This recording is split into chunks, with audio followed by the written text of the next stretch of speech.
Gabriel García Márquez, el origen de la magia.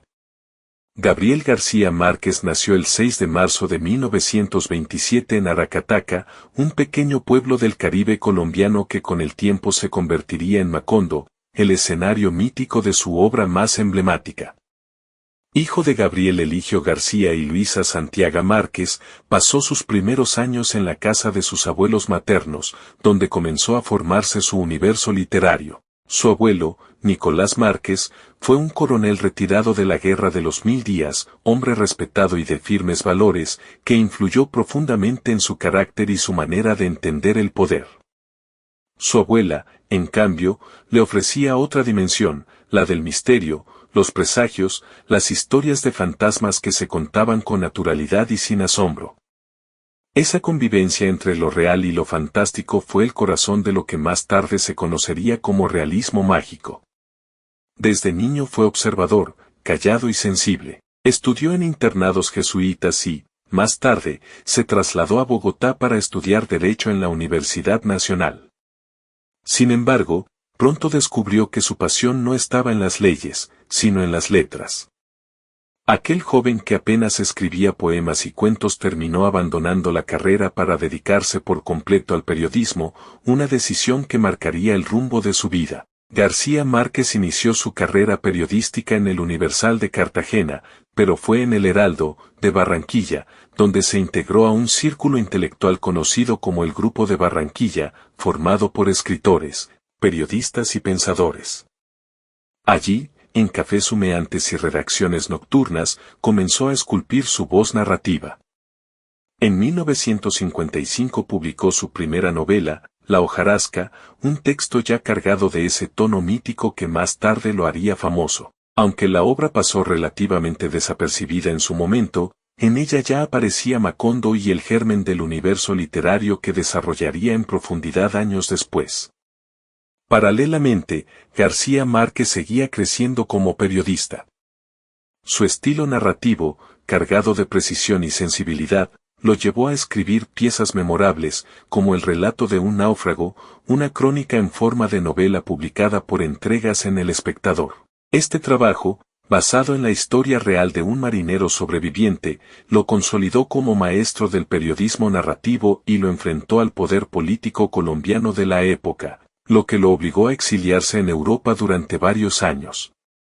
La vida lo llevaba de un país a otro, pero su corazón seguía habitando Macondo. Escribía, observaba, acumulaba experiencias. Mientras trabajaba como corresponsal en París, Roma y Caracas, ya germinaba en su mente la historia que cambiaría la literatura hispanoamericana para siempre. El nacimiento de un clásico. En 1965, García Márquez se encerró durante 18 meses en su casa de la Ciudad de México. Salió muy poco, fumó demasiado, escribió sin descanso. Había vendido su coche y comprometido el presupuesto familiar para concentrarse en un único objetivo, dar vida a la novela que lo había estado persiguiendo durante años. El resultado fue 100 años de soledad, publicada en 1967 por la editorial sudamericana. La novela fue un éxito inmediato. En su primera semana, vendió más de 8.000 ejemplares. En poco tiempo fue traducida a múltiples idiomas y se convirtió en un fenómeno literario global. La historia de la familia Buendía, atrapada en un ciclo interminable de repeticiones, soledad y milagros, conmocionó al mundo. Macondo se volvió sinónimo de América Latina, una tierra marcada por la violencia, el olvido, la esperanza y la magia. 100 años de soledad no fue solo una obra literaria, fue una revelación. Un espejo para los pueblos latinoamericanos y un mapa simbólico de sus dolores y sus encantos. Fue también el impulso definitivo para el llamado boom latinoamericano, movimiento literario que colocó a escritores del continente en el escenario mundial.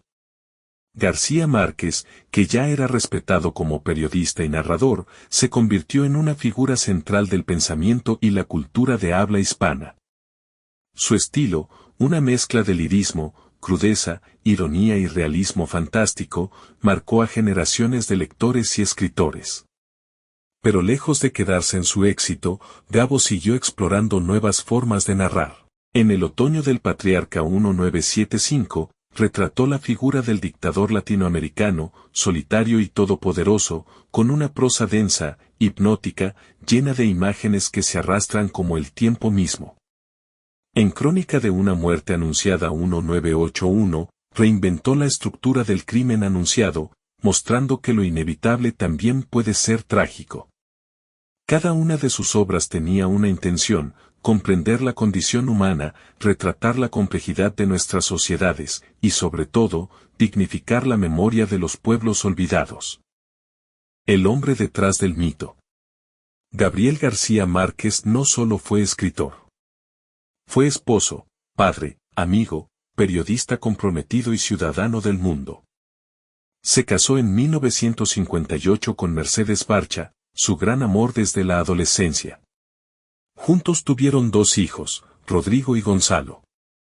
Mercedes fue más que una compañera sentimental, fue su soporte, su crítica más honesta y su administradora cuando los tiempos eran duros. Fue ella quien empeñó el secador de pelo para poder enviar el manuscrito de 100 años de soledad a la editorial. A pesar del éxito, García Márquez nunca perdió el contacto con sus raíces. Hablaba con orgullo de Aracataca, de su abuela, de la música caribeña y de la comida de su tierra. Decía que todo lo que necesitaba para escribir lo había vivido antes de los 8 años. En 1982, recibió el Premio Nobel de Literatura. La Academia Sueca reconoció su obra por sus novelas e historias cortas, en las que lo fantástico y lo real se combinan en un mundo ricamente compuesto de imaginación, que refleja la vida y los conflictos de un continente. En su discurso, titulado La soledad de América Latina, García Márquez habló del dolor histórico de la región, de la violencia, del olvido, pero también del derecho a la esperanza. Fue un discurso tan literario como político. Nunca dejó el periodismo. Fundó revistas, participó en proyectos editoriales y defendió la libertad de prensa. Creía que el periodismo era el mejor oficio del mundo.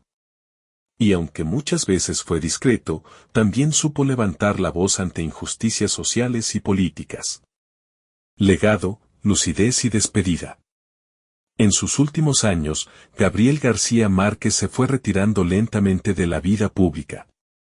Le fue diagnosticado cáncer linfático en 1999 y más tarde se supo que padecía Alzheimer. Aún así, no dejó de escribir. En 2004 publicó Memoria de mis putas tristes, una novela breve, introspectiva y polémica, donde abordaba la vejez, el deseo y la nostalgia. Gabo vivió sus últimos años en México, rodeado de libros, música y afectos. Nunca buscó ser ídolo ni mártir. Se sabía mortal, pero confiaba en que las historias son eternas. Falleció el 17 de abril de 2014, a los 87 años, en la Ciudad de México. Su partida provocó un duelo colectivo en el mundo de habla hispana. Fue despedido en el Palacio de Bellas Artes entre mariposas amarillas de papel y aplausos que parecían no terminar nunca. Sus cenizas fueron trasladadas a Cartagena, Colombia, donde hoy descansan en el claustro de la Merced. Ese gesto cerró el círculo entre el Caribe, Macondo y la eternidad. Una voz que no se apaga. El legado de Gabriel García Márquez trasciende la literatura. No solo reinventó la narrativa hispanoamericana, sino que dio voz a los pueblos que vivían al margen de la historia oficial. Sus libros siguen vendiéndose por millones, traducidos a más de 40 idiomas. 100 años de soledad es considerada una de las obras más importantes de la literatura universal. Pero más allá de sus logros, lo que sigue vivo es su mirada, esa capacidad de ver lo extraordinario en lo cotidiano, de encontrar belleza en la tristeza, de dignificar al humilde, de hacer poesía con la historia. Macondo no es un lugar. Es una forma de ver el mundo. Gabriel García Márquez nos enseñó que el realismo no está reñido con la magia. Que la verdad puede contarse con metáforas. Que una historia bien contada puede cambiar la vida de quien la escucha. Hoy, más que nunca, su obra sigue siendo un faro para los que creemos en el poder de las palabras. Narrar a Gabriel García Márquez no es solo contar la vida de un escritor. Es recorrer un continente entero con sus heridas abiertas y su esperanza intacta. Es recordar que, como él dijo, la vida no es la que uno vivió, sino la que uno recuerda y cómo la recuerda para contarla. Y mientras haya alguien que lea sus palabras, que vuelva a Macondo, que escuche el viento en la casa de los Buendía. Gabriel García Márquez seguirá vivo. Porque algunos escritores no mueren, simplemente se vuelven parte del alma colectiva.